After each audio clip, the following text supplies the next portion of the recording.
মিন্টু, তাড়াতাড়ি গাড়িটা বের করো, রাষ্ট্রপতির সাথে জরুরি মিটিং আছে। তাড়াতাড়ি যেতে হবে ওইখানে। 10 মিনিটের সময় দিয়েছে। যাকে আমরা রাষ্ট্রপতি বানিয়েছি তাকে আমরা আজ পর্যন্ত ঠিকভাবে দেখলাম না। সে দেখতে কেমন, তার সাথে আগে কখনো আমাদের যোগাযোগ হয় নাই। আজকে একটা সুযোগ এসেছে, তাড়াতাড়ি চলো, এই সুযোগ আর মিস করতে চাই না। ঠিক আছে স্যার, গাড়িতে উঠান। আমি 10 মিনিটের মধ্যে আপনাকে নিয়ে ওই জায়গায় চলে যাব। মন্ত্রী গাড়িতে উঠে পড়তেই মিন্টু ড্রাইভ করতে লাগলো। বেশ কিছুক্ষণ ড্রাইভ করার পর মিন্টু চলে আসলো ক্লাবে, যেখানে আজকে সকল মন্ত্রী মিনিস্টার এসে হাজির হবে। তাদের সাথে বড় একটা মিটিং হবে। মন্ত্রী তাড়াতাড়ি করে গাড়ি থেকে নেমে চলে গেল ক্লাবের ভিতরে। গিয়ে দেখে সকলে বসে আছে, এখনও রাষ্ট্রপতি আসেনি। এদিকে মিন্টু গাড়ি থেকে তার একটা ব্যাগ নিয়ে চলে আসলো ওয়াশরুমে। আশেপাশে তাকিয়ে একবার দেখে নিল কেউ আছে কি না। কেউ না থাকায় মিন্টু ওয়াশরুমের ভেতরে ঢুকে ড্রেসগুলো সব চেঞ্জ করে চলে আসলো মিটিং রুমে। রাষ্ট্রপতিকে দেখে সবাই দাঁড়িয়ে গেল।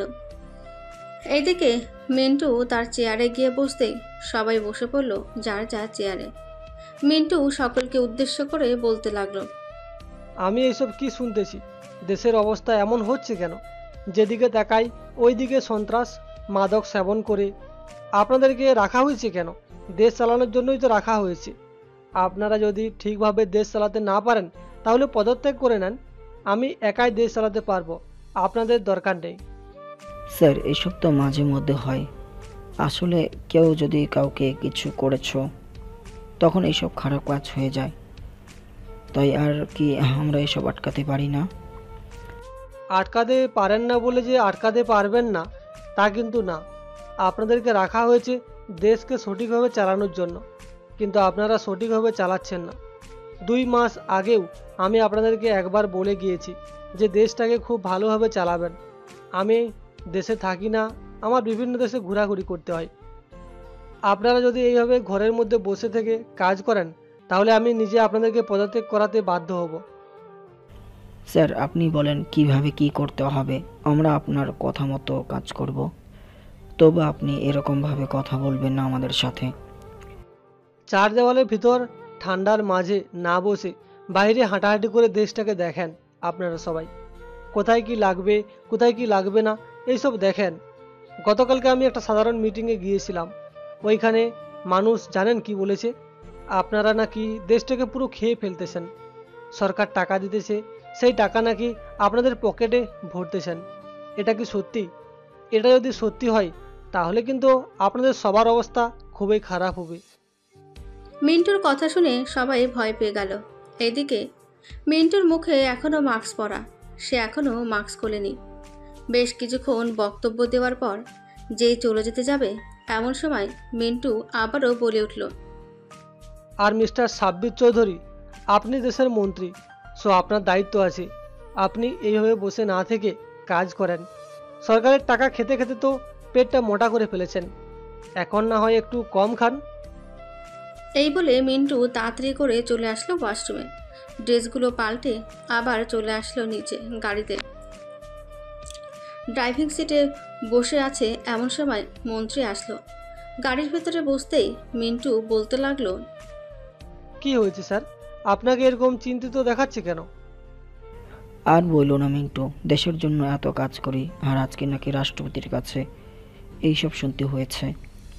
আমি নাকি সরকারি টাকা খাইতে খাইতে পেট মোটা করে ফেলতেছি। স্যার, এসব চিন্তা বাদ দেন তো। আর উনি যেহেতু রাষ্ট্রপতি, উনার কিছু বলার রাইট আছে।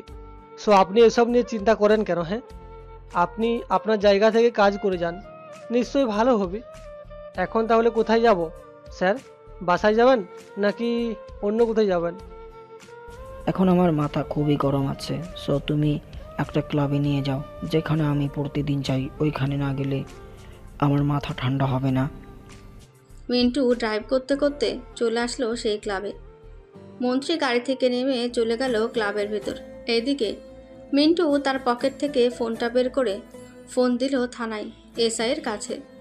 মিন্টু ফোন পেয়ে এসআই তাড়াতাড়ি কলটা রিসিভ করে বলতে লাগলো, আসসালামু আলাইকুম স্যার। আপনি স্বয়ং নিজে আমাকে স্মরণ করেছেন। আমি ভাবতে পারছি না। বলেন স্যার, আমি আপনার কি দরকারে পড়তে পারি? আমি আপনাকে একটা ঠিকানা দিতেছি, ওই ঠিকানায় চলে আসবেন।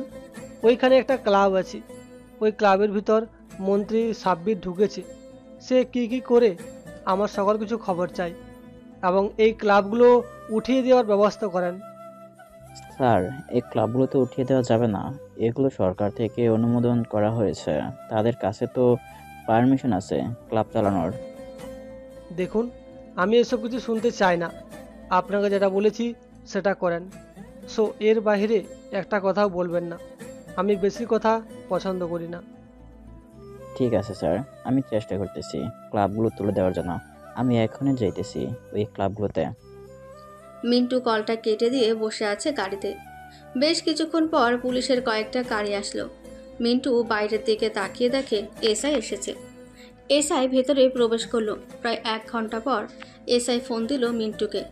কলটা রিসিভ করতেই এসআই বলতে লাগলো, ক্লাবের ভিতরে মন্ত্রী সাব্বির অর্ধনগ্ন অবস্থায় একটা মেয়ে নিয়ে শুয়ে আছে।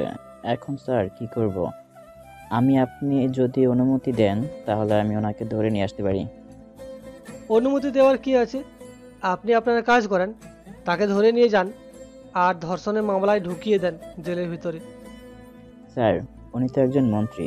ওনার তো পাওয়ার আছে, যে কোনো সময় বের হয়ে যেতে পারে জেলের ভিতর থেকে। আপনি তাকে ধরে নিয়ে যান, বাকিটা আমি দেখতেছি। কেউ যদি তাকে ছাড়াতে আসে আমাকে ফোন দিবেন। ঠিক আছে স্যার, আমি তাহলে আপনাকে ধরে নিয়ে যাই। এই বলে এসআই ফোনটা কেটে দিয়ে মন্ত্রী সাব্বিরকে অর্ধনগ্ন অবস্থায় ধরে নিয়ে গেল থানায়। এদিকে মন্ত্রী বারবার বলছে, দেখ এসআই, আমাকে থানায় নিয়ে গিয়ে বেশিক্ষণ আটকে রাখতে পারবি না। আমি একজন মন্ত্রী, সো আমি একটা ফোন দিলে সব উকিল চলে আসবে। মিস্টার মন্ত্রী, আপনি যদি এইসব উকিল নিয়ে আসেন তবুও আপনাকে বাইরে বের করা হবে না। একমাত্র রাষ্ট্রপতি অনুমতি না দিলে আপনি বাইরে বের হতে পারবেন না। মানে রাষ্ট্রপতি অনুমতি না দিলে আমি বাইরে বের হতে পারবো না? মানে রাষ্ট্রপতির অনুমতি দিতে হবে কেন? উকিল আছে, উকিলরা আমার জামিন করে নেবে। ওরা জামিন করিয়ে নিলেও আপনি বের হতে পারবেন না। আমি রাষ্ট্রপতিকে ফোন করতেছি, আপনি রাষ্ট্রপতির সাথে কথা বলেন। এই বলে এসআই ফোন দিল মিন্টুকে। এদিকে মিন্টু গাড়িতে বসে ফোনটা রিসিভ করে বলতে লাগলো, হ্যালো এসআই, মন্ত্রী সাব্বিরকে ধরে এনেছো তো? জি স্যার, ওনাকে ধরে নিচ্ছি। তবে এখানে একটা সমস্যা হয়েছে। উনি বলতেছে যে উকিল এনে তার জামিন করিয়ে নেবে। এখন আমি তাকে বলে দিয়েছি যে আপনার অনুমতি ছাড়া তাকে বের করা যাবে না, তবু সে তার পাওয়ার দেখাচ্ছে। ওনার কাছে ফোনটা দেন তো, একটু ওনার সাথে আমি কথা বলি। এসআই ফোনটা দিতেই মিন্টু বলতে লাগলো, মিস্টার সাব্বির চৌধুরী ওরফে মন্ত্রী, আপনাকে কিছু কথা বলে কিছু মনে করবেন না। আপনার বাসায় কিন্তু আপনার 2টা মেয়ে আছে, ওরা কিন্তু প্রাপ্তবয়স্ক হয়ে গেছে। ওদের সাথে যদি কেউ এরকমভাবে শারীরিকভাবে সম্পর্ক করে তাহলে আপনার কেমন অনুভূতি হবে? আপনি যে এইভাবে ক্লাবে গিয়ে একটা মেয়ের সাথে অর্ধনগ্ন অবস্থায় শুয়ে থাকেন, আপনার বাসা যদি জানতে পারে বুঝতে পারছেন কি হবে? বাসায় না হয় বলবো না, যদি এই কথাটা কোনো সাংবাদিক জানতে পারে, যদি কোনো টিভি চ্যানেলে ছড়িয়ে দেয়, তাহলে আপনার এই মন্ত্রীগিরি কোথায় যাবে একবার ভাবতে পারছেন? স্যার, এবারের মতো আমাকে মাফ করে দেন।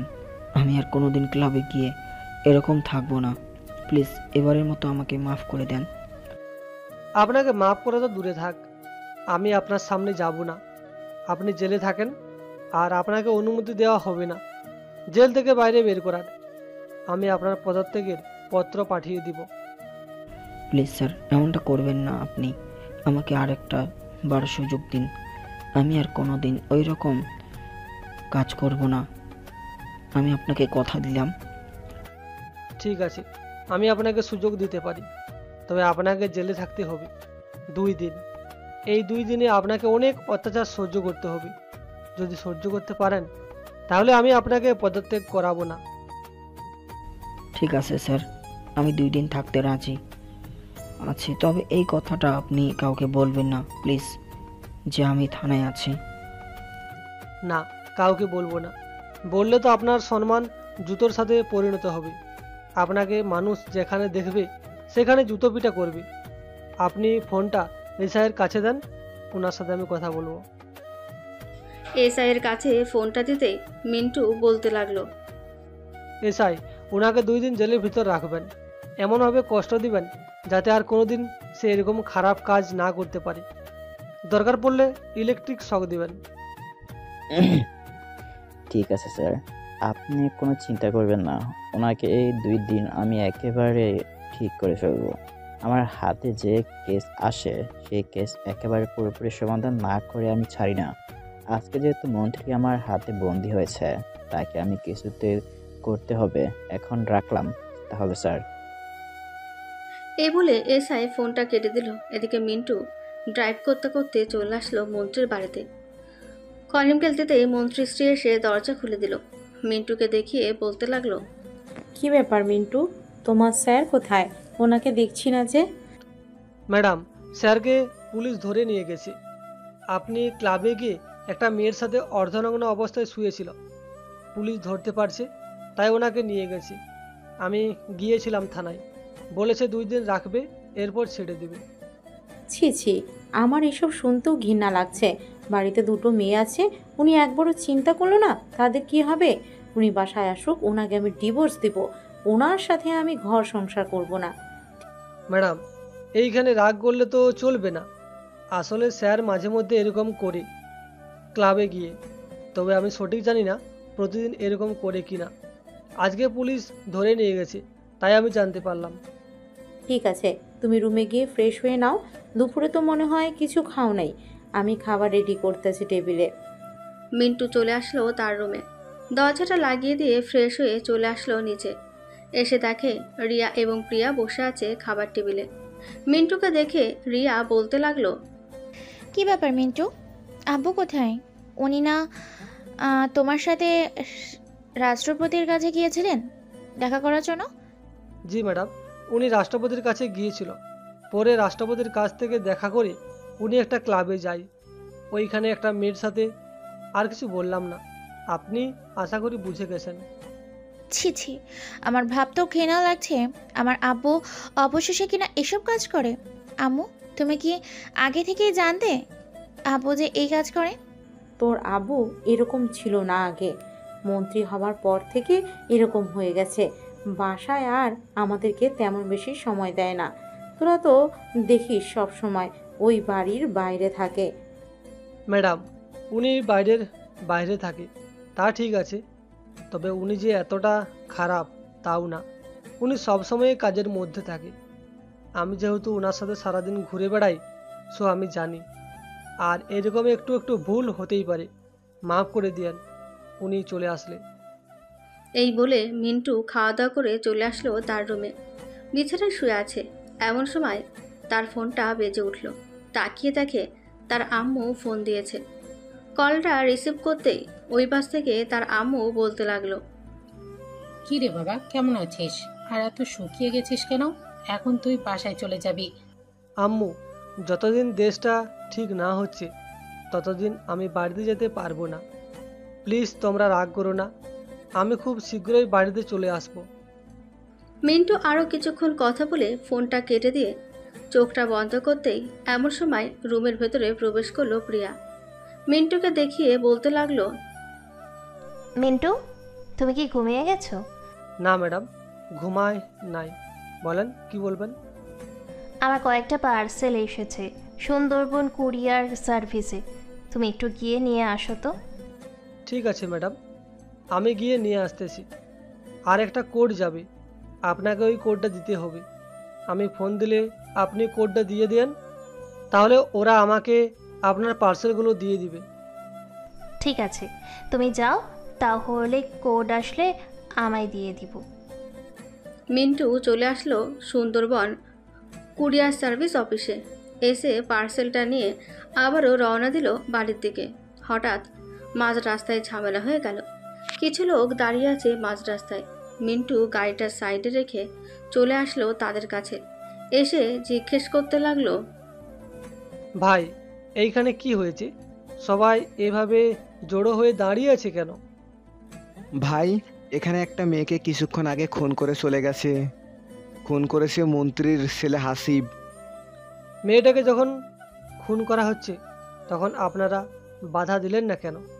বাধা দিলে তো মেয়েটা বেঁচে যেত। ভাই, আমরা অনেক বাধা দিয়েছিলাম, কিন্তু তার হাতে পিস্তল ছিল। সে মেয়েটাকেও গুলি করেছে। আবার আমাদের একজন লোক তাকে বাধা দিতে গিয়েছিল, তার পায়ে গুলি করেছে, তাকে হাসপাতালে নিয়ে গেছে। ও আচ্ছা, মেয়েটার পরিবারকে এই ফোন নাম্বারটা দিয়ে বলবেন এই নাম্বারে ফোন দিয়ে সকল কিছু বলার জন্য। আমি মন্ত্রী সাব্বিরের বডিগার্ড, ওনাকে বললে উনি নিশ্চয়ই উপর মহলে জানাবে। ঠিক আছে ভাই, আমি এই নাম্বারটা দিয়ে বলে দেবো নে, যাতে জানিয়ে দেয়। এই বলে মিন্টু চলে আসলো ওইখান থেকে বাসায়। রাত প্রায় 10টা। মিন্টু দাঁড়িয়ে আছে ছাদে। এমন সময় তার ফোনটা বেজে উঠল। তাকিয়ে দেখে অচেনা নাম্বার থেকে কলটা রিসিভ করতেই ওই পাশ থেকে একজন মহিলা বলতে লাগলো, আসসালামু আলাইকুম বাবা। আজকে আমার মেয়েকে মন্ত্রী ছেলে হাসিব ফোন করেছে। আপনার মেয়ে কি তাকে কিছু করেছিল যে সে এই কাজ করতে বাধ্য হয়েছে? না বাবা, আমার মেয়ে কোনো কিছু করে নাই। আমার মেয়ে তো একেবারে সরল সোজা মানুষ। কলেজে যায়, আবার কলেজ থেকে বাসায় আসে, অন্য কারোর সাথে মেলামেশা করে না। আমাকে একদিন বলেছিল মন্ত্রীর ছেলে হাসিব নাকি তাকে অফার করেছে হোটেলে যাওয়ার জন্য, কিন্তু আমার মেয়ে তার গালে চড় মেরে ওইখান থেকে চলে এসেছে। এটার কারণে হয়তো সে আমার মেয়েকে মেরে ফেলেছে। আচ্ছা, আপনি কি কোনো চিন্তা করবেন না। আপনার মেয়েকে মেরেছে, এটার জন্য তাকে পর্যাপ্ত শাস্তি উপভোগ করতে হবে। আপনি 2-3টা দিন ওয়েট করেন, আমি কিছু একটা করতেছি। এই বলে মিন্টু ফোনটা কেটে দিয়ে ফোন দিল মন্ত্রী আশরাফ খানকে। বেশ কিছুক্ষণ পর আশরাফ খান ফোনটা রিসিভ করে বলতে লাগলো, আসসালামু আলাইকুম স্যার, হঠাৎ আপনি আমাকে স্মরণ করলেন? স্মরণ তো করতে হয় মাঝে মধ্যে। আশরাফ খান, আপনার ছেলে কোথায়? তাকে একটু দরকার ছিল। আমার ছেলে তো বাইরে আছে, এখন আস্তে আস্তে রাত 12টা-1টা বাজবে। বেশি প্রয়োজন নাকি? না, তেমন বেশি প্রয়োজন না। আপনি আপনার ছেলের ফোন নাম্বারটা আমাকে মেসেজ করে পাঠিয়ে দেন, আমি আপনার ছেলের সাথে কথা বলে নিতেছি। ঠিক আছে স্যার, আমি আমার ছেলের ফোন নাম্বার আপনাকে মেসেজ করে পাঠিয়ে দিতেছি।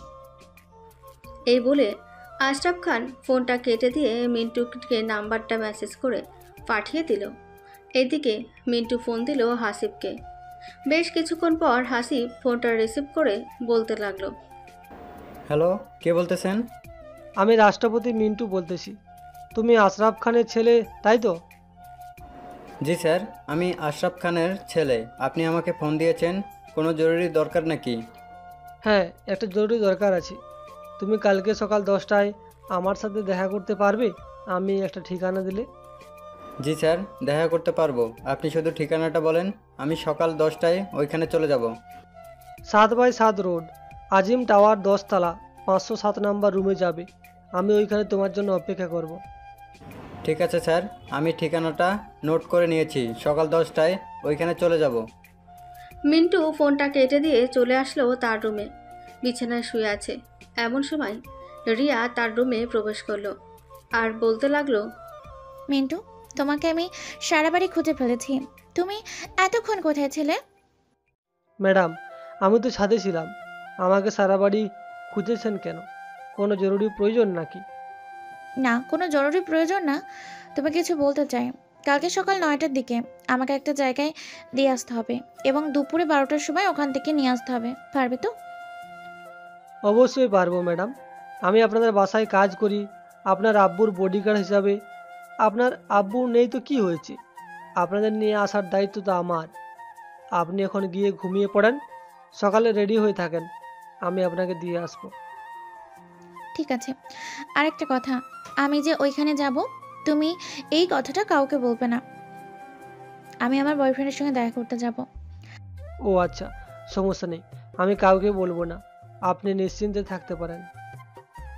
রিয়া চলে গেল তার রুমে। এদিকে মিন্টু চোখ বন্ধ করতেই ঘুম চলে আসলো তার। সকাল 7টা। মিন্টু ঘুম থেকে উঠে ফ্রেশ হয়ে চলে আসলো নিচে। খাওয়া দাওয়া করে বসে আছে। সকাল 9টায় রিয়া রেডি হয়ে আসলো। মিন্টু তাকে নিয়ে চলে আসলো তার দেওয়া লোকেশনে। তাকে নামিয়ে দিয়ে ঘড়ির দিকে তাকিয়ে দেখে সকাল 9:42 বাজে। মিন্টু গাড়িটা ঘুরিয়ে চলে আসলো তার ঠিকানায়। কেবিনের ভেতর বসে আছে মিন্টু এবং এসআই। বেশ কিছুক্ষণ পর মন্ত্রীর ছেলে হাসিব কলিং বেল চাপল। মিন্টু দরজা খুলে ভেতরে আসতে বলল তাকে। হাসিব ভেতরে এসে সোফায় বসে পড়ল আর মিন্টুকে উদ্দেশ্য করে বলতে লাগলো, কি ব্যাপার স্যার, আপনি আমাকে এখানে ডেকে এনেছেন? কোনো জরুরি কথা বলবেন নাকি আমার সাথে? হ্যাঁ, জরুরি চাইতেও জরুরি কথা বলবো তোমার সাথে। গতকালকে যে হাইওয়ে রোডের কিছুটা দূরে একটা গ্রামে পাকা রাস্তায় তুমি একটা মেয়েকে খুন করেছো এবং একজনকে আহত করেছো গুলি করে। আপনি জানলেন কি করে এসব? আর আপনি আমাকে এসব বলতেছেন কেন? আমি যা ইচ্ছা তাই করতে পারি। আরে আমি তো জানি তুমি যা ইচ্ছা তাই করতে পারো। এটার জন্যই তো এখানে নিয়ে এসেছি তোমাকে। ওই মেয়েটাকে যেভাবে কষ্ট দিয়ে মেরেছো এবং একজনকে আহত করেছো, আমিও তোমাকে সেইভাবেই মারবো। মিন্টুর মুখে এমন কথা শুনে যেই হাসিব পালিয়ে যেতে যাবে, এমন সময় মিন্টু পেছন থেকে টেনে ধরলো হাসিবকে আর বলতে লাগলো, আরে এত তাড়া কিসের? তোমাকে তো মাত্র নিয়ে আসলাম, এখন আমার ভয়ঙ্কর রূপটা দেখবে। আজ পর্যন্ত আমার এই ফেজের এসআই ছাড়া তোমার আব্বু কেন কেউ দেখে নাই। এসআই হাসিবকে দূরে বেঁধে ফেলান, আমি আমার কাজ করতেছি। এই বলে মিন্টু তার ব্যাগ থেকে কয়েকটা কাটার বের করে হাসিবের পায়ের সকল আঙুল কেটে ফেলল। হাসিবের মুখে কাপড় ঢোকানো থাকার কারণে সে চিৎকার করতে পারছে না। বেশ কিছুক্ষণ পর মিন্টু তার পায়ের সবগুলো আঙুল কেটে ফেলে তার হাতের সবগুলো আঙুল কেটে ফেলেছে এবং বুকের বিভিন্ন জায়গায় কাটারটা দিয়ে ক্ষত করে ফেলেছে। এদিকে হাসিবের চোখ থেকে অনবরত পানি পড়ছে। এটা দেখে এসআই বলতে লাগলো, স্যার এখন না হয় তাকে ছেড়ে দেন, তার অবস্থা খুবই খারাপ হয়ে গেছে। হাতের রক, পায়ের আঙ্গুলের রক কেটে ফেলা হয়েছে। আশা করি সে কিছুক্ষণের মধ্যে মারা যাবে। সে যতক্ষণ না মারা যাইতেছে ততক্ষণ আমি তার উপর এইভাবে অত্যাচার করে যাব। তার আব্বু একজন ভালো মানুষ, কিন্তু ভালো মানুষের ঘরে এরকম একটা শয়তান জন্ম নিয়েছে। এই শয়তানকে তো মেরে ফেলতেই হবে। তাকে না মারলে তো সে আরও অনেক মেয়ের ক্ষতি করবে। এই বলে দীর্ঘ 2 ঘন্টা হাসিবের ওপর অত্যাচার করে হাসিবকে মেরে ফেলল। হাসিবকে মারার পর মিন্টু এসআইকে উদ্দেশ্য করে বলতে লাগলো, এসআই, আপনার থানায় একটা রিপোর্ট চলে গেছে। আপনি সেই রিপোর্টটা মন্ত্রীর কাছে পৌঁছে দিবেন, যাতে তার ছেলে কি কাজ করেছে সে জানতে পারে। ওই রিপোর্টে সকল কিছু লেখা আছে, সে কোথায় কোথায় কি কি করেছে কি না করেছে। ঠিক আছে স্যার, আপনি যেভাবে বলবেন সেভাবেই হবে। স্যার আমার একটা প্রশ্ন ছিল, আপনি একাই যেহেতু সব কাজ করতেছেন, সো তাদেরকে তো রাখার প্রয়োজন ছিল না, আপনি একাই করতে পারতেন। এসআই ধরেন আপনি থানায় নেই, আপনার থানার ভিতরে সবগুলো ছোট ছোট পদের পুলিশ অফিসার বসে আছে। এখন একজন টপ বিজনেসম্যান এসে বলতেছে যে এসআইকে লাগবে, তার সাথে কথা বলবে। এখন ওইখানে একজন কর্মী যদি বলে যে এসআই তো নেই, সে কাজ করে না, আমাদেরকে বলেন আমরা করতেছি, কিন্তু ওই টপ বিজনেসম্যানটা এসআইকে খুঁজতেছে, এসআইকেই লাগবে। আশা করি আর বাকিটা বলতে হবে না আপনাকে, আপনি বুঝে গেছেন। জি স্যার, আমি বুঝে গেছি, আর বলতে হবে না আমাকে। এখন তাহলে আমি চলে যাই। আপনি লাশটা নিয়ে আশরাফ খানের বাসায় পৌঁছে দিবেন। আশরাফ খান যদি আপনাকে বেশি জোরাজোরি করে তাহলে আমাকে বলবেন ফোন দেওয়ার জন্য, আমি তাকে বলে দেব। ঠিক আছে স্যার, আমি তাহলে এখন চলে যাই। আমি লাস্টটা পোস্টমর্টম করে পাঠিয়ে দিতেছি। মিন্টু ওইখান থেকে চলে আসলো রিয়ার কাছে। এসে দেখে রিয়া দাঁড়িয়ে আছে। রিয়াকে নিয়ে চলে আসলো বাসায়। এইদিকে থানার ভিতরে মন্ত্রী সাব্বিরের অবস্থা খুবই খারাপ। তাকে মেরে রক্তাক্ত করে ফেলেছে। 2 দিন হয়ে গেছে, আজকে মন্ত্রীকে ছেড়ে দেবে, তাই মিন্টু থানায় এসেছে। মন্ত্রীকে ছেড়ে দেওয়ার পর মিন্টু মন্ত্রীকে নিয়ে চলে আসলো হাসপাতালে। চিকিৎসা করিয়ে বাসায় চলে আসলো। মন্ত্রীকে দেখে তার মেয়ে এবং তার স্ত্রী রুমে চলে গেল। মন্ত্রী মিন্টুকে উদ্দেশ্য করে বলতে লাগলো, কি ব্যাপার মিন্টু, ওরা এইভাবে রুমে চলে গেছে কেন? আপনি যে কাজটা করেছেন সেই কাজটা ওরা জেনে গেছে। এটার জন্য আপনার মুখ দেখতে চায় না ওরা। আপনি তাদের কাছে ক্ষমা চেয়ে নিয়েন। না হলে ওরা আপনার সাথে কথা বলবে না। মন্ত্রী কিছু না বলে চলে আসলো রুমে। এসে দেখে তার স্ত্রী বসে আছে খাটে। মন্ত্রী তার স্ত্রীর পাশে বসে বলতে লাগলো, সরি, আমি বুঝতে পারি নাই এমনটা যে হয়ে যাবে। তুমি তো জানো আমি কেমন, প্লিজ আমাকে মাফ করে দাও। আমি আর কোনোদিন এরকম কাজ করব না। তুমি এরকম কাজ করো আর না করো, আমি তোমার সাথে সংসার করব না। আমি তোমাকে ডিভোর্স দিয়ে দিব, আর আমি আমার 2 মেয়েকে নিয়ে চলে যাব বাপের বাড়িতে। প্লিজ এবারের মতো মাফ করে দাও। আমি আর কোনোদিন এরকম কাজ করব না। এখন থেকে তোমাদেরকে সময় দিব, প্লিজ মাফ করে দাও আমাকে।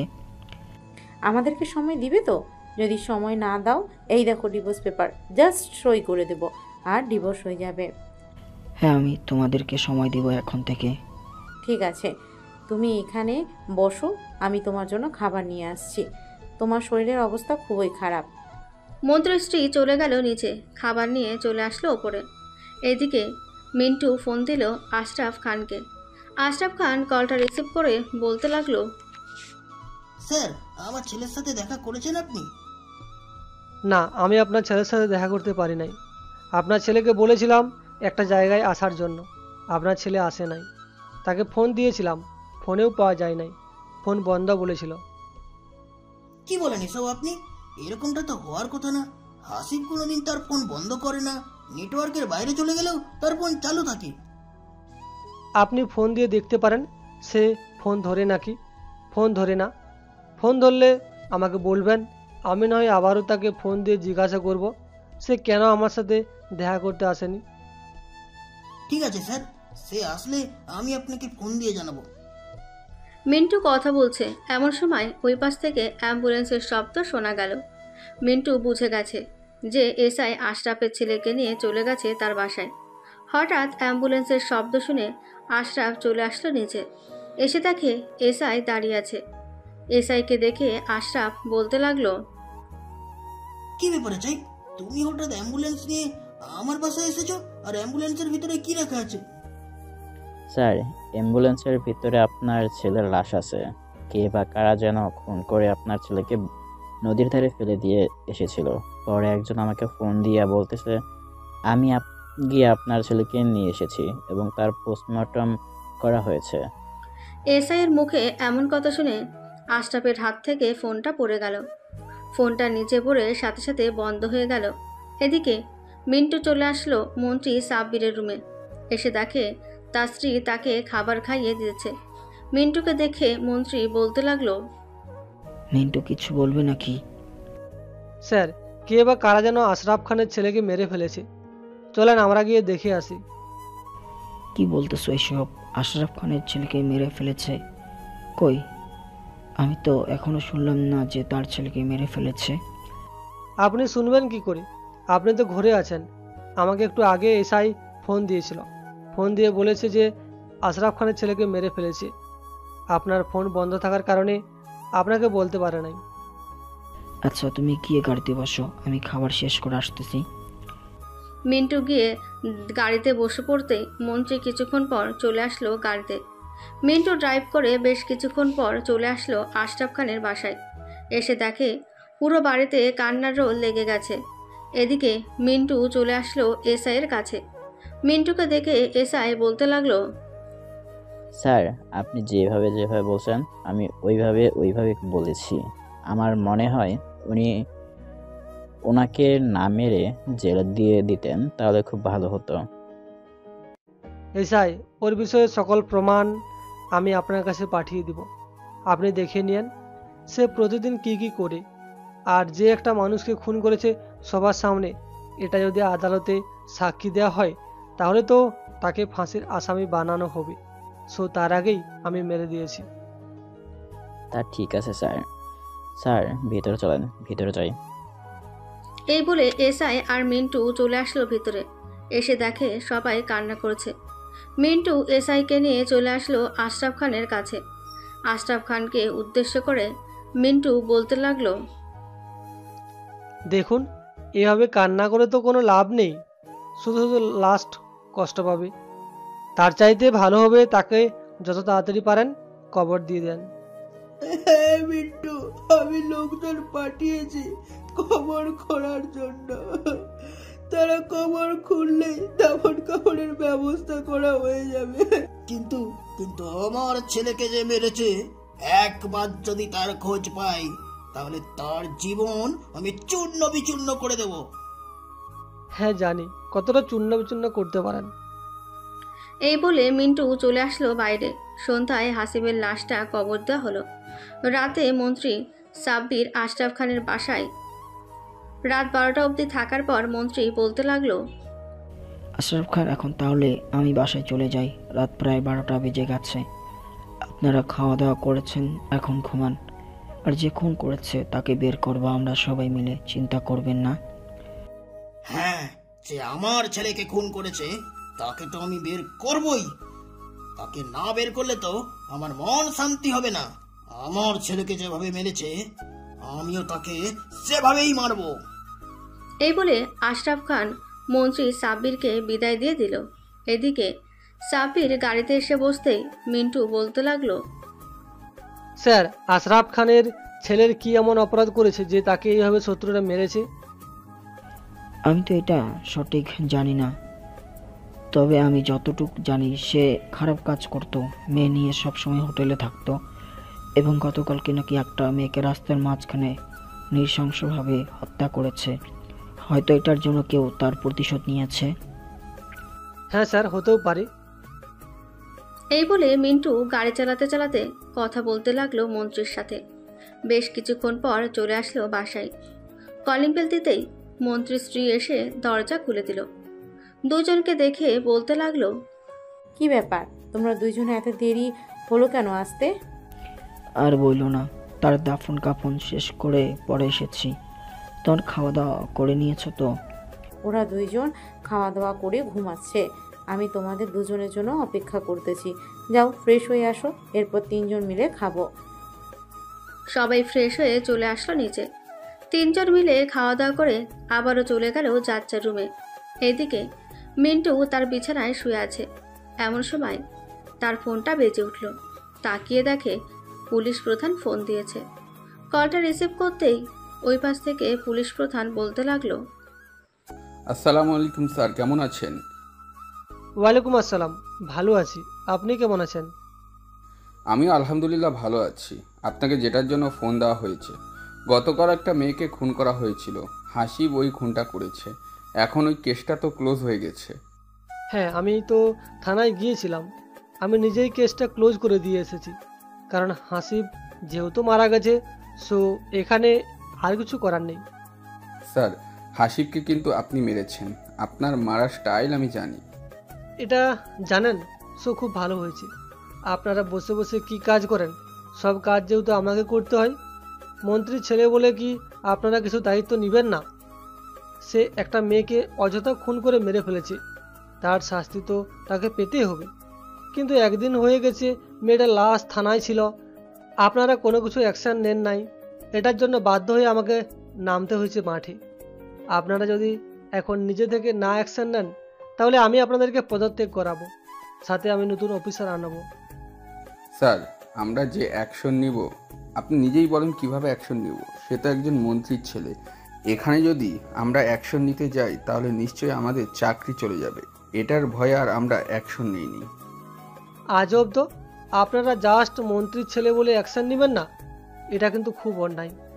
আপনাদেরকে আমি নিজে অনুমতি দিলাম, এখন থেকে মন্ত্রীর ছেলে হোক বা মিনিস্টারের ছেলে হোক, তাকে ধরে আনবেন। এখানে কোনো ছাড় দেওয়া হবে না। যদি তারা আপনাদেরকে কিছু করে তাহলে জাস্ট আমাকে একটা ফোন দিবেন, এরপর তার কি হাল করি আপনারা দেখবেন। ঠিক আছে স্যার, তাহলে আমরা আজ রাত থেকে কাজে লেগে পড়ি। আমাদের হাতে অনেক ইনফরমেশন আছে। এই ইনফরমেশন দিয়ে আমরা আরও কয়েকজনকে ধরে আনতে পারবো। বসে আছেন কেন? কাজে লেগে পড়েন, বাকিটা আমি দেখে নিব। মিন্টু পুলিশ প্রধানের সাথে আরও কিছুক্ষণ কথা বলে ফোনটা কেটে দিয়ে ঘুমিয়ে গেল।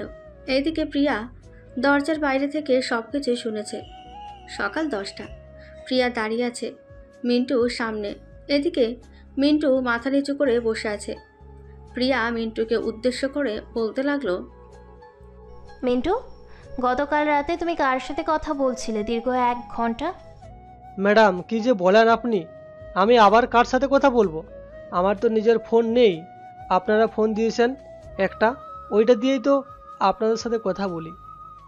আমি স্পষ্ট শুনতে পেয়েছি তুমি কারোর সাথে কথা বলছো এবং কি অ্যাকশন নেওয়ার কথা বলছো। সত্যি করে আমাকে বলো, না হলে কিন্তু আমি আবুর কাছে বলবো যে তুমি হয়তো একজন অপহরণকারী। দেখুন ম্যাডাম, আপনার হয়তো ভুল হইতাছে, আমি সত্যি বলতেছি আমি কারোর সাথে কালকে রাতে কথা বলি নাই। আপনি চাইলে আমার রুম চেক করে দেখতে পারেন ফোন আছে নাকি। এটা চেক করার দরকার নেই। আমি যদি আবার কোনো দিন ধরতে পারি তোমাকে, তাহলে ওই দিন তোমার ব্যবস্থা নিব। আজকে তোমাকে ছেড়ে দিলাম। ঠিক আছে ম্যাডাম, আপনি যদি আবারও আমাকে কোনোদিন দেখেন কারোর সাথে কথা বলতে, তাহলে আমাকে না হয় পুলিশের হাতে ধরিয়ে দিবেন। শুধু পুলিশের হাতে ধরিয়ে দেব না, তোমার হাড্ডি ভেঙে ফ্রিজে রেখে দেব। মনে রেখো, আমাকে তো এখনও চেনো না। আমার আব্বু মন্ত্রী হয়েছে বলে আমি যে তার পাওয়ার দেখাবো তা কিন্তু না। আমি হচ্ছি রাষ্ট্রপতির একমাত্র বউ। প্রিয়ার কথা শুনে মিন্টু তো পুরোই অবাক হয়ে গেছে। হাঁ করে তাকিয়ে আছে প্রিয়ার দিকে, কি বলবে বুঝে উঠতে পারছে না। এইদিকে প্রিয়া তার রুমে চলে গেল। মিন্টু বেশ কিছুক্ষণ চুপচাপ বসে থাকার পর চলে আসলো নিচে। এসে দেখে সবাই বসে আছে।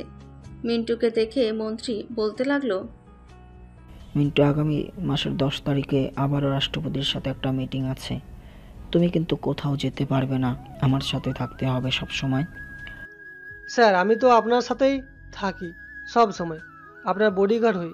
আপনি যেখানে যান সেখানে আপনাকে পৌঁছে দিয়ে আসি, কিন্তু আপনার সাথে ভিতরে যাইতে পারি না, আর ভিতরে যাওয়ার ইচ্ছাও নেই আমার। আগামী মাসের 10 তারিখে আমার সাথে তুমি ভিতরে ঢুকতে পারবে। ওইখানে সবাই সবার বডিগার্ড নিয়ে যেতে পারবে। ওই মিটিংটা হবে অনেক বড়। ঠিক আছে স্যার, এখন কি আপনি কোথাও যাবেন? আমি একটু গ্রামে যাব। কালকে রাতে আম্মু ফোন দিয়েছিল, ওনার নাকি শরীরটা খারাপ, তাই একটু দেখতে যাব। এই নাও, এইখানে 10,000 টাকা আছে। এই 10,000 টাকার ফল কিনে এরপর তোমার আম্মুকে দিয়ে আসবে। আমি তো একটু অন্য জায়গায় যাব, এটার জন্য তোমার সাথে যেতে পারলাম না। তুমি একা চলে যাও আর গাড়ি নিয়ে যাও। ঠিক আছে স্যার। মিন্টু টাকা আর গাড়ি নিয়ে চলে আসলো তাদের বাড়িতে। কলিং বেল দিতেই তার আম্মু এসে দরজা খুলে দিল। মিন্টুকে দেখে জড়িয়ে ধরে বলতে লাগলো, কি রে বাবা, কেমন আছিস? আর এত শুকিয়ে গেছিস কেন? কই শুকিয়ে গেছি, দিন দিন তো আমি আরও মোটা হচ্ছি। তোমরা কি যে বলো না। আব্বু কোথায়? তোর আব্বু তো অফিসে গেছে, আস্তে আস্তে সন্ধ্যা হবে। কেন, কোনো জরুরি নাকি? হ্যাঁ, জরুরি দরকার আছে। আব্বু একটা মিটিং ঠিক করেছে আগামী মাসের 10 তারিখে। ওই মিটিংয়ে যাতে কোনো বডিগার্ড না যাইতে পারে, আব্বুকে বলে দিবে এই কথাটা। কারণ যদি বডিগার্ড নিয়ে যাই তাহলে আমি ওইখানে যেতে পারবো না। আমি না গেলে তো আর আলোচনা করা সম্ভব না, তাই আমি এসেছি এটা বলার জন্য। ঠিক আছে, তুই যা, আমি তোর আব্বু আসলে বলে দিব নে। ফ্রেশ হয়ে আয়, আমি খাবার দিতেছি তোকে। না আম্মু, আমি এখন কোনো খাবার খাবো না। আর একটা কথা, মন্ত্রীর মেয়ে প্রিয়ার সাথে কি আমার বিয়ে ঠিক করে রেখেছিলে? না তো, কেন, কি হয়েছে? না, তেমন কিছু হয় নাই। ওই মেয়েটা হঠাৎ আমাকে সে বলতেছে যে সে নাকি রাষ্ট্রপতির বউ। এটার জন্য আর কি জিজ্ঞাসা করলাম। আব্বুকে জিজ্ঞেস করো তো, আব্বু কথা বলে রেখেছিল নাকি। আচ্ছা, তোর আব্বুকে জিজ্ঞাসা করব না, এখন তুই ভিতরে আয়। অন্তত কিছু খেয়ে যা, না খেয়ে আবার চলে যাবি। হ্যাঁ আম্মু, না খেয়ে চলে যেতে হবে, আবারও অন্যদিন আসবো। এখন তাহলে আমি যাই। আর আব্বুকে মনে করে এই কথাটা বইলো, না হলে পরে সমস্যা হয়ে যাবে। এই বলে মিন্টু আবারও রওনা দিল মন্ত্রীর বাড়ির উদ্দেশ্যে। প্রায় 1 ঘন্টা পর মিন্টু চলে আসলো মন্ত্রীর বাড়িতে। এসে দেখে সবাই বসে আছে সোফায়। মিন্টুকে দেখে মন্ত্রী বলতে লাগলো, মিন্টু, তুমি নাকি কালকে রাতে কার সাথে 1 ঘন্টা কথা বলছো? ইয়া আমাকে এই কথাটা বললো। স্যার আমি সত্যি বলতেছি, কালকে রাতে আমি ঘুমিয়েছিলাম, কারোর সাথে কথা বলি নাই। আপনি চাইলে আমার মোবাইলের ব্যালেন্স চেক করতে পারেন। দেখেন, আপনি যত টাকা রিচার্জ করে দিয়েছিলেন পুরো টাকাটাই আছে, আমি আর রিচার্জ করি নাই। প্রিয়া, মিন্টু কিন্তু মিথ্যা কথা বলে না, সে হয়তো ঘুমিয়েছিল আর তোর হয়তো মনের ভুল। আবু, আমি স্পষ্ট শুনতে পেয়েছি সে কার সাথে জানি কথা বলছিল, কিন্তু ওই পাশের কথাগুলো তেমন স্পষ্ট বোঝা যাচ্ছিল না। আমি তো আপনাকে বারবার বলতেছি আপনি আমার ফোন চেক করেন, ফোন চেক করে দেখেন কিছু পান কি না। কিছু পাইলে এরপর আমাকে বললেন। যা যা, তোর ফোন চেক করতে হবে না। মিন্টু চলে আসলো তার রুমে। ফ্রেশ হয়ে বসে আছে এমন সময় মিন্টুর রুমে রিয়া আসলো। রিয়াকে দেখে মিন্টু বলতে লাগলো, কি ব্যাপার ম্যাডাম, আপনি আমার রুমে এসেছেন, কিছু বলবেন নাকি আমাকে? মিন্টু, তুমি তো আমার কাছে কোনো কথা লুকাও না, সত্যি করে বলো তো, কাল রাতে তুমি কারোর সাথে কথা বলেছো? হ্যাঁ, কালকে রাতে 5 থেকে 6 মিনিটের মতো আমি আমার আম্মুর সাথে কথা বলেছি। আপনি এই যে দেখেন, এইখানে কালকে রাতে টাইম লেখা আছে। রিয়া মিন্টুর হাত থেকে ফোনটা নিয়ে চেক করতে লাগলো। বেশ কিছুক্ষণ চেক করার পর মিন্টুকে ফোনটা দিয়ে রিয়া আবার চলে গেল নিচে। এদিকে মিন্টু মনে মনে বলতে লাগলো, এই দুইটা মেয়ের কাছ থেকে সাবধানে থাকতে হবে, যে কোনো সময় এই দুইটা মেয়ে আমার আসল পরিচয় ধরে ফেলতে পারে। এইসব ভাবছে হঠাৎ মিন্টুর ফোনটা বেজে উঠল। তাকিয়ে দেখে মন্ত্রী ফোন দিয়েছে। কলটা রিসিভ করতেই মন্ত্রী বলতে লাগলো, মিন্টু, একটু নিচে আসো তো, তোমাকে নিয়ে একটা জায়গায় যাব, জরুরি একটা কাজ আছে। ঠিক আছে স্যার, আমি এখনই রেডি হয়ে আসতেছি। এই বলে মিন্টু রেডি হয়ে চলে আসলো নিচে। মন্ত্রীকে নিয়ে রওনা দিল তার দেওয়া লোকেশনে। বেশ কিছুক্ষণ পর দুইজন চলে আসলো একটা ফাঁকা বাড়িতে। মিন্টু বাড়িটার দিকে তাকিয়ে দেখে আশেপাশে কোনো বাড়ি নেই, একেবারে জঙ্গলে ঘেরা। এটা দেখে মিন্টু বলতে লাগলো, স্যার আপনি এই জায়গায় এসেছেন কেন? এখানে কি আপনার কোনো কাজ আছে? হ্যাঁ মিন্টু, ওইখানে আমার কাজ আছে, তুমি গাড়িতে বসে থাকো, আমি ভিতর থেকে আসতেছি। ঠিক আছে স্যার, আপনি ভিতরে যান, আমি বসে আছি গাড়িতে। মন্ত্রী ভেতরে চলে যেতেই মিন্টুও তার পিছু পিছু চুপি চুপি যেতে লাগলো। বেশ কিছুক্ষণ পর মিন্টু একটা জানালার কাছে এসে ভেতরে উকি দিয়ে দেখে সবচেয়ে বড় সন্ত্রাস এই জায়গায় বসে বসে কথা বলছে। চলুন তারা কি বলছে শুনে আসি। মারুফ দেখো, আমি কিন্তু তোমাকে জেল থেকে বের করে নিয়ে এসেছি, তুমি আমাকে ব্ল্যাকমেল করতে পারো না। ব্ল্যাকমেল করলে কিন্তু আমি পুলিশের কাছে সব বলে দিব যে তুমি এখানে লুকিয়ে আছো। মিস্টার সাব্বির চৌধুরী, আপনি এইখান থেকে যেতে পারলে তো বলবেন। এটা দেখেছেন, আপনাকে জাস্ট একটা গুলি করব, এখানে চিত হয়ে মরে পড়ে থাকবেন। আমি যেটা বলেছি সেটা করেন, আমাকে 10 কোটি টাকা দেন।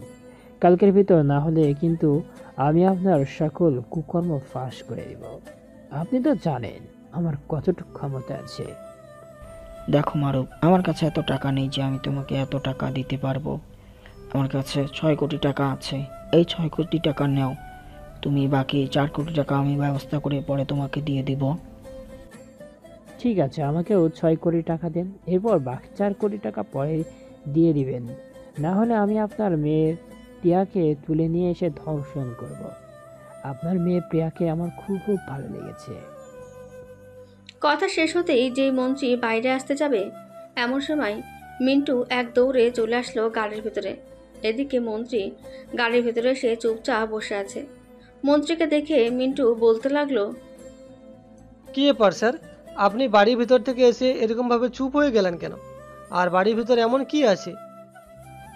এসব তুমি বুঝবে না মিন্টু, আমি অনেক বড় জায়গায় ফেসে গেছি, আমার মেয়ের জীবন নিয়ে টানাপোড়া লেগে গেছে। এখন চলো বাসায় চলো, আবার এখানে আসতে হবে কালকে। ঠিক আছে স্যার। এদিকে মিন্টু তার ফোনটা বের করে মেসেজ দিয়ে জানিয়ে দিল পুলিশ প্রধানকে। এদিকে পুলিশ প্রধান মিন্টুর মেসেজ পেয়ে তার পুরো টিম নিয়ে চলে আসলো সেই জায়গায়।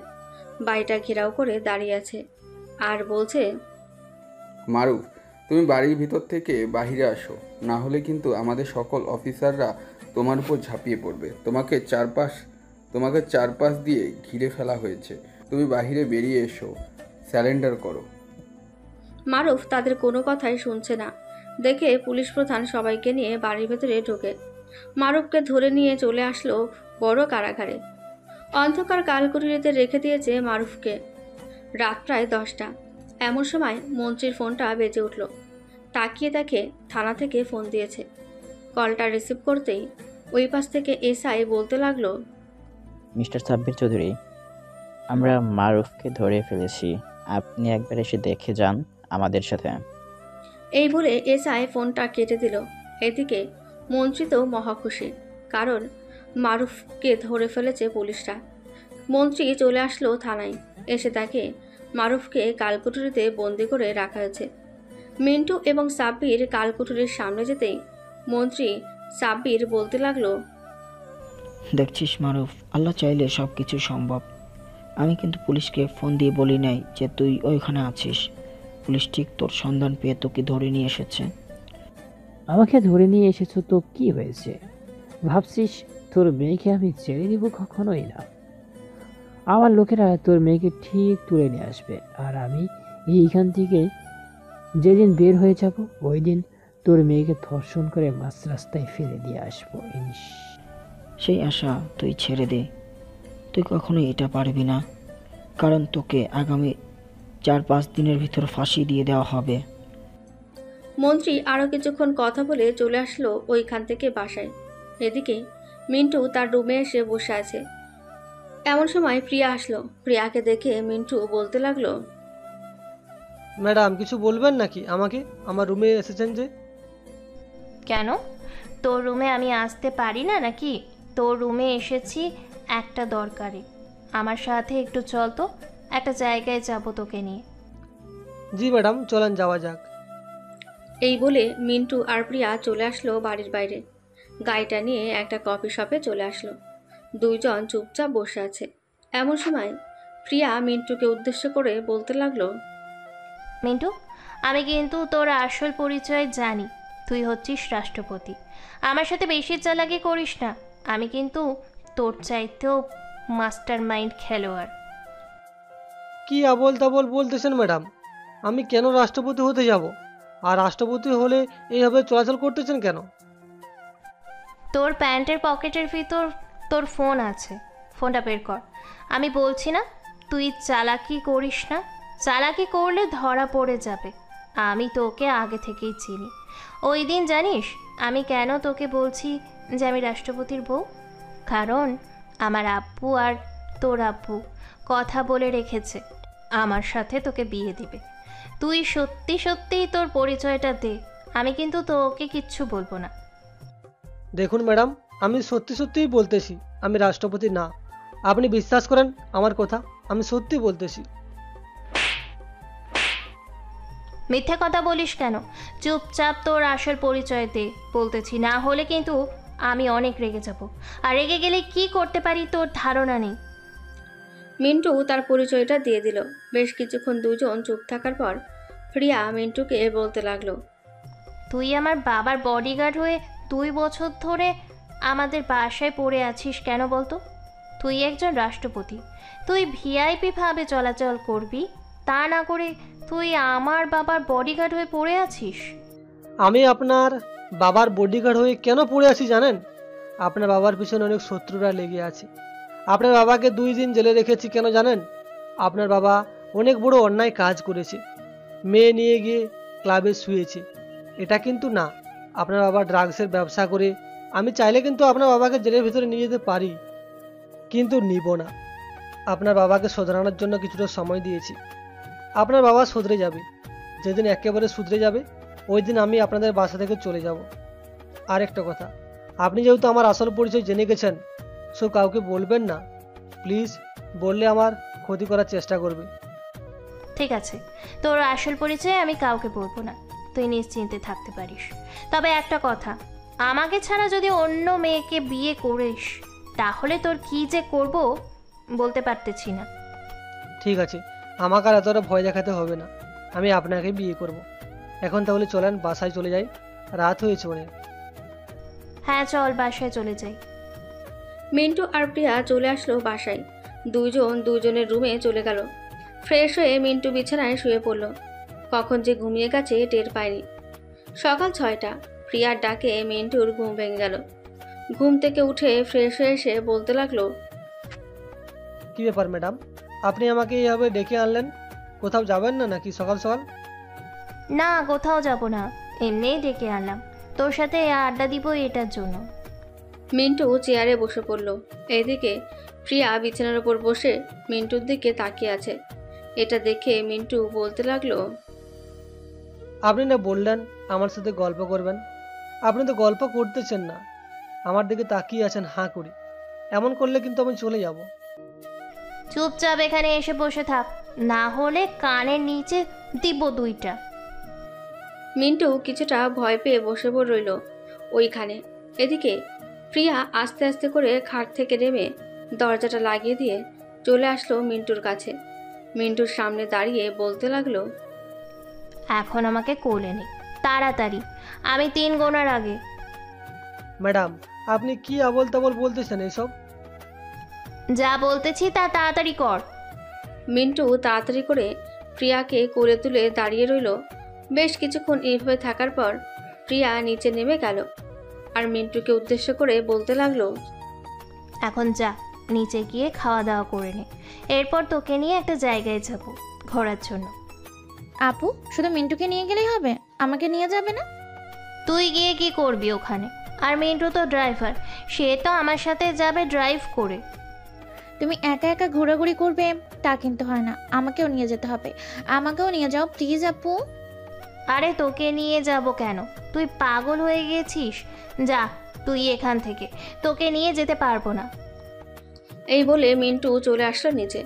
খাওয়া দাওয়া করে প্রিয়াকে নিয়ে চলে আসলো একটা পার্কে। গিয়ে দেখে সব জোড়ায় জোড়ায় বসে আছে। এটা দেখে প্রিয়া বলতে লাগলো, চলো আমরা ওই দিকে গিয়ে বসি, এইদিকে অনেক মানুষ। আপনি আমাকে এটা কোথায় নিয়ে এসেছেন? এখানে তো দেখতেছি সব জোড়ায় জোড়ায় বসে লিপ কিস করতেছি। আপনি এতটা খারাপ? এই চুপ, এত কথা বলিস কেন? তোকে এখানে নিয়ে এসেছি, সো চুপচাপ আমার সাথে ঘোরাঘুরি করবি, কোনো কথা বলবি না। চল তাড়াতাড়ি আমার সাথে। এই বলে প্রিয়া মিন্টুকে নিয়ে চলে আসলো অন্য পাশে। এসে দেখে এখানে কোনো লোক নেই। এটা দেখে প্রিয়া মিন্টুকে নিয়ে বসে পড়লো ওইখানে। প্রায় 30 মিনিট বসে থাকার পর হঠাৎ একটা গুলি এসে মিন্টুর হাতে লাগে। মিন্টু তাড়াতাড়ি করে প্রিয়াকে নিয়ে গাছের আড়ালে লুকিয়ে পড়ে। এদিকে মিন্টু তার কোমর থেকে পিস্তলটা বের করে আশেপাশে দেখতে লাগলো। সামনে তাকিয়ে দেখে প্রায় 10 থেকে 15 জন লোক আসছে। এটা দেখে প্রিয়া বলতে লাগলো, মিন্টু, অনেক লোক আসতেছে, আমি থানায় ফোন দিতেছি, থানা তো কাছেই, ওরা তাড়াতাড়ি চলে আসবে। দেখো, থানায় ফোন দেওয়ার দরকার নেই, আমি কিছু একটা করতেছি।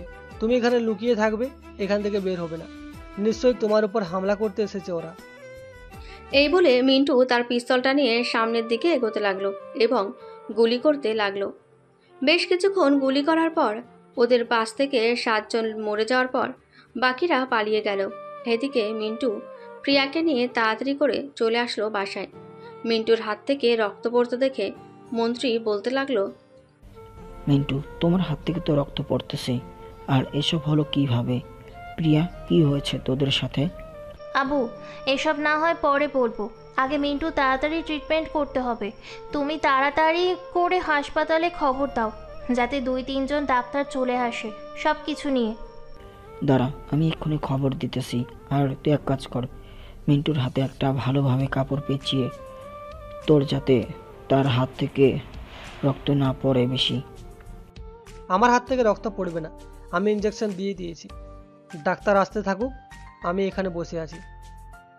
প্রায় 20 মিনিট পর ঢাকায় আসলো। মিন্টুর হাত থেকে বুলেটটা বের করে হাতে ব্যান্ডেজ করে কিছু ওষুধ লাগিয়ে দিল আর বলতে লাগলো, দেখুন, ওনার হাতের কন্ডিশন খুবই খারাপ। এই ওষুধগুলো খাইয়ে দিয়ে ভালো কিছু খাবার খাইয়ে দিন, যাতে উনি শরীরে শক্তি পায়। এই বলে ডাক্তার চলে গেল ওইখান থেকে। এদিকে মিন্টু চলে আসলো তার রুমে। বিছানায় শুয়ে আছে। এমন সময় তার ফোনটা বেজে উঠল। তাকিয়ে দেখে তার আব্বু ফোন দিয়েছে। কলটা রিসিভ করতেই ওই পাশ থেকে তার আব্বু বলতে লাগলো, কিরে মিন্টু, তোর উপরে নাকি হামলা হয়েছে? কে বলেছে আব্বু আমার উপর হামলা হয়েছে? আমার উপর হামলা হয় নাই, ওই একটু আর কি ব্যথা পেয়েছি।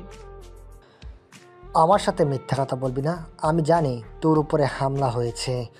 আমি এখনই আসতেছি তোর আম্মুকে নিয়ে। এই বলে মিন্টুর আব্বু ফোনটা কেটে দিয়ে চলে আসলো বাইরে। গাড়িটা নিয়ে সোজা রওনা দিল প্রিয়াদের বাড়ির উদ্দেশ্যে। বেশ কিছুক্ষণ পর চলে আসলো প্রিয়াদের বাসায়। কলিং বেল দিতেই প্রিয়ার আম্মু এসে দরজা খুলে দিল। হঠাৎ তাদের দেখে বলতে লাগলো, কি ব্যাপার, আপনারা এখানে এসেছেন? আমার ছেলে অসুস্থ, আমি এখানে আসবো না তো কোথায় যাব? আপনার ছেলে অসুস্থ মানে বুঝলাম না তো কিছু। মিন্টু হচ্ছে আমার ছেলে, এই দেশের রাষ্ট্রপতি। মিন্টুর আব্বুর কথা শুনে মন্ত্রীর স্ত্রী অবাক হয়ে গেল। এদিকে মিন্টুর আব্বু এবং আম্মু চলে আসলো বাড়ির ভেতরে। দুজনকে দেখে মন্ত্রী দাঁড়িয়ে গেল আর বলতে লাগলো, স্যার আপনারা এখানে? আপনারা আসবেন, আমাকে একবার ফোন দিয়ে বলবেন না? আমি আপনাদের জন্য কিছু ব্যবস্থা করতাম। আমার ছেলে দিকে মরে যাইতেছে আর আপনি খাবারের ব্যবস্থা কথা বলতেছেন? আপনার ছেলে মানে আপনার ছেলে এই বাসায় কোথায় থেকে আসবে? মিন্টু হচ্ছে আমার ছেলে, এই দেশের রাষ্ট্রপতি। মিন্টুর আব্বুর কথা শুনে মন্ত্রী অবাক হয়ে হা করে তাকিয়ে রইল মিন্টুর আব্বুর দিকে। এদিকে মিন্টুর আব্বু আম্মু চলে আসলো। মিন্টুর রুমে এসে দেখে মিন্টু শুয়ে আছে। এটা দেখে বলতে লাগলো, কেমন আছিস বাবা? আর তোর হাতে কে গুলি করেছে? একবার শুধু নামটা বল, তার জীবন আমি তছনছ করে দেব। আব্বু, আমি জানি না কারা ছিল ওরা, হয়তো আমার পুরনো শত্রু ছিল। আর তোমাকে বারবার মানা করছি এ বাসায় আইসো না, তবুও কেন এসেছো? ওরা তো আমার আসল পরিচয় জেনে গেছে। জেনে গেছে তো কি হয়েছে? এখন তুই বাসায় চলে যাবি আমাদের সাথে, তোকে আর এই বাসাতে রাখবো না। মিন্টু, তুমি এটা কেন করলে আমাদের সাথে বলো তো? 2 বছর আমার বডিগার্ড হয়েছিলে আর তুমি রাষ্ট্রপতির হয়ে আমি ভাবতে পারতেছি না তুমি এরকম একটা করছো কেন? দেখুন, আমি শুধু আপনার জন্য বডিগার্ড হয়েছিলাম এই 2টি বছর। আপনার উপর অনেক বিপদ ছিল, এই বিপদগুলো কাটিয়ে দিলাম। এখনও আপনার উপর বিপদ আছে। আব্বু, তোমরা এখান থেকে চলে যাও, ওনাকে আমার সুরক্ষিত রাখতে হবে। ওনাকে বেশি সুরক্ষিত রাখাচ্ছে, নিজেকে বেশি সুরক্ষিত রাখতে হবে, কারণ সে হচ্ছে সাধারণ একজন মন্ত্রী আর তুই হচ্ছিস রাষ্ট্রপতি। তোর এখানে বড় জায়গা। মিন্টু, তোমার আব্বু একদম ঠিক কথা বলেছে, কারণ তুমি হচ্ছে রাষ্ট্রপতি, তোমাকে রাষ্ট্রটা দেখাশুনে রাখতে হবে। হ্যাঁ, আমাকে তো রাষ্ট্রটা দেখে শুনে রাখতে হবে, তার মধ্যে তো আপনারাও আছেন, আপনাদেরকেও তো দেখে শুনে রাখতে হবে। সবাই বসে কথা বলছে। এদিকে প্রিয়া সবার জন্য চা নিয়ে আসলো। চা খেয়ে সবাই বসে আছে। এমন সময় প্রিয়া বলতে লাগলো, আব্বু, আমি মিন্টুকে বিয়ে করতে চাই। তোমরা কি আমাদের দুজনের বিয়েটা দিয়ে দেবে? প্রিয়া, আর কিছুদিন যাক, একটা মিটিং হবে, ওই মিটিং করার পর না হয় তোদের দুজনের বিয়েটা দিয়ে দিব। তুই প্লিজ ততদিন একটু কষ্ট কর। ঠিক আছে। আর আঙ্কেল, মিন্টু কিন্তু এই বাসায় থাকবে। যেই দিন আমাদের বিয়ে হবে ওই দিন আমরা আপনাদের বাসায় যাব।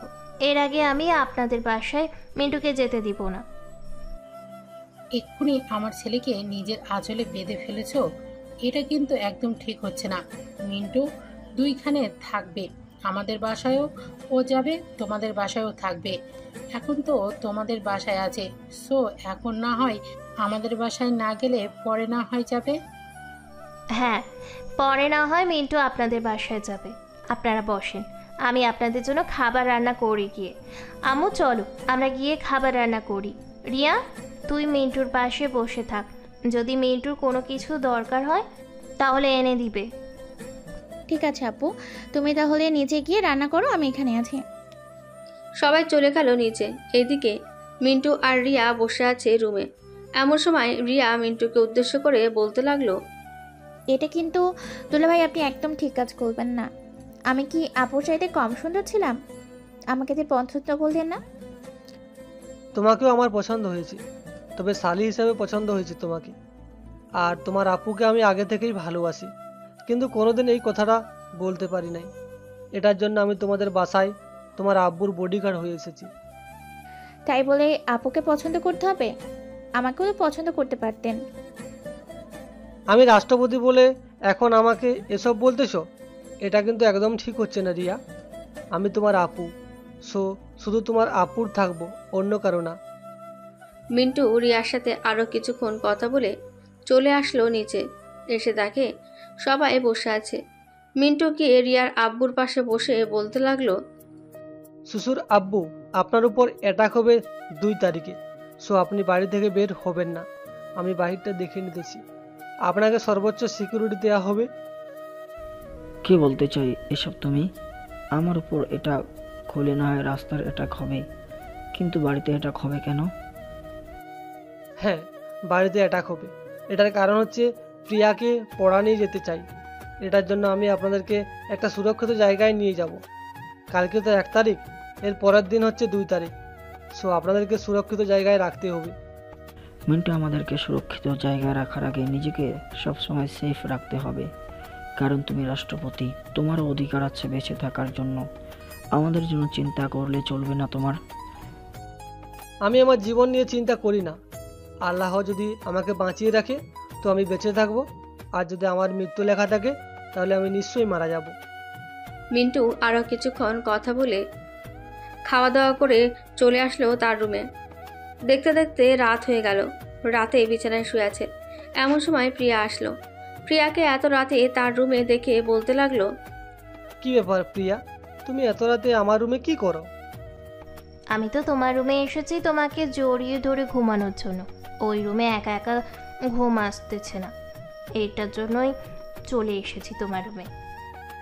আমি কিন্তু এখনো সুস্থ হই নাই, সো আমাকে জড়ি ধরে ঘুমাইও না।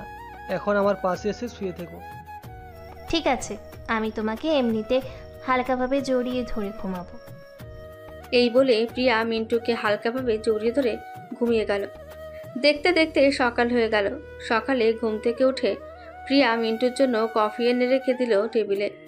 এদিকে মিন্টু ঘুম থেকে উঠে থাকে তার টেবিলে কফি রাখা আছে। এটা দেখে খুশি হয়ে গেল। মিন্টু কফিটা খেয়ে ফ্রেশ হয়ে চলে আসলো নিচে। এসে দেখে সবাই বসে আছে। সবাইকে উদ্দেশ্য করে মিন্টু বলতে লাগলো, আপনারা সবাই রেডি হয়ে নেন। এখন আপনাদেরকে নিয়ে একটা সেফ জায়গায় চলে যাব। কালকে আক্রমণ হবে। সবাই সবার রুমে চলে গেল। গিয়ে রেডি হয়ে কিছু জামা কাপড় নিয়ে চলে আসলো নিচে। এদিকে মিন্টু তার পকেট থেকে ফোনটা বের করে ফোন দিল আরিয়ানকে। ওই পাশ থেকে আরিয়ান কলটা রিসিভ করে বলতে লাগলো, হ্যালো স্যার, কেমন আছেন? ভালো আছি। তুমি একটু মন্ত্রী সাহেবের বাসায় আসো তো, আর আসার সময় একটু খেয়াল করে আসবে। আশেপাশে দেখবে যে কোনো অপরিচিত লোক বা কোনো বকারে টাইপের লোক দাঁড়িয়ে আছে নাকি। ঠিক আছে স্যার, আমি কিছুক্ষণের মধ্যে আসতেছি। যদি এরকম সন্দেহজনক লোক পাই তো এসে আপনাকে বলবো। এই বলে আরিয়ান ফোনটা কেটে দিয়ে চলে আসলো মন্ত্রী সাব্বিরের বাসায়। কলিং বেল দিতেই মিন্টু এসে দরজা খুলে দিল। আরিয়ানকে দেখে বলতে লাগলো, আশেপাশে দেখে এসেছো? কেউ আছে কি? হ্যাঁ স্যার, দেখে এসেছি। 3 রাস্তার মোড়ে কয়েকটা ছেলে বসে আছে। তাদেরকে দেখে মনে হচ্ছে তারা বকাটে, আর তাদের কোমরে পিস্তল দেখে এসেছি। তুমি এক কাজ করো, ওদেরকে এভাবে নিয়ে যাওয়া সম্ভব হবে না। ওদেরকে খুব ভালোভাবে এইখান থেকে নিয়ে যেতে হবে। একটা আইডিয়া দাও, কি করা যায়? মিন্টু, আমাদেরকে এই বাসা থেকে যেতে হবে। এই বাসা একটা গুপ্ত জায়গা আছে, ওইখানে আমরা খুব ভালোভাবে থাকতে পারবো। কেউ টের পাবে না আমরা ওই জায়গায় আছি। জায়গাটা একটু আমাকে দেখান তো, আমি একটু দেখি। এরপর আপনাদেরকে বলতেছি ওই জায়গায় সেফ হবে নাকি সেফ হবে না। মন্ত্রী জায়গাটা দেখিয়ে দিতেই মিন্টু সবাইকে ওইটার ভেতরে নিয়ে চলে আসলো। রাত প্রায় 12টা। মিন্টু বসে আছে ওপরে। এমন সময় বাড়ির ওপরে গুলি করতে লাগলো। হঠাৎ আচমকা গুলির শব্দ শুনে মিন্টু প্রিয়াকে ফোন দিয়ে বলে দিল সাবধানে থাকার জন্য। এদিকে মিন্টু পুলিশকে ফোন দিয়ে বলে দিল আসার জন্য। বেশ কিছুক্ষণ পর পুলিশ চলে আসলো বাইরে থেকে। পুলিশ শত্রুদের উপর গুলি করেছে। এদিকে মিন্টু ওপর থেকে শত্রুদের উপর গুলি করেছে। বেশ কিছুক্ষণ গোলাগুলি করার পর শত্রু সকল লোক মারা গেল। শুধু একজনকে বাঁচিয়ে রেখেছে জানার জন্য কি এই কাজটা করতে বলেছে তাদেরকে কে। এই সত্যি করে বল, কে করতে বলেছে তোদের এই কাজগুলো?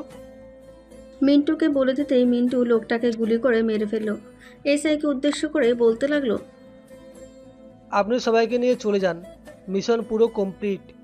দেশ এখন খুব শান্তভাবে আছে, আর কোনো অশান্তি নেই। এই বলে মিন্টু চলে আসলো মন্ত্রীর গুপ্ত ঘরে। সবাইকে নিয়ে বাইরে চলে আসলো। মিন্টু, তোমার কিছু হয় নাই তো? না, আমার কোনো কিছু হয় নাই।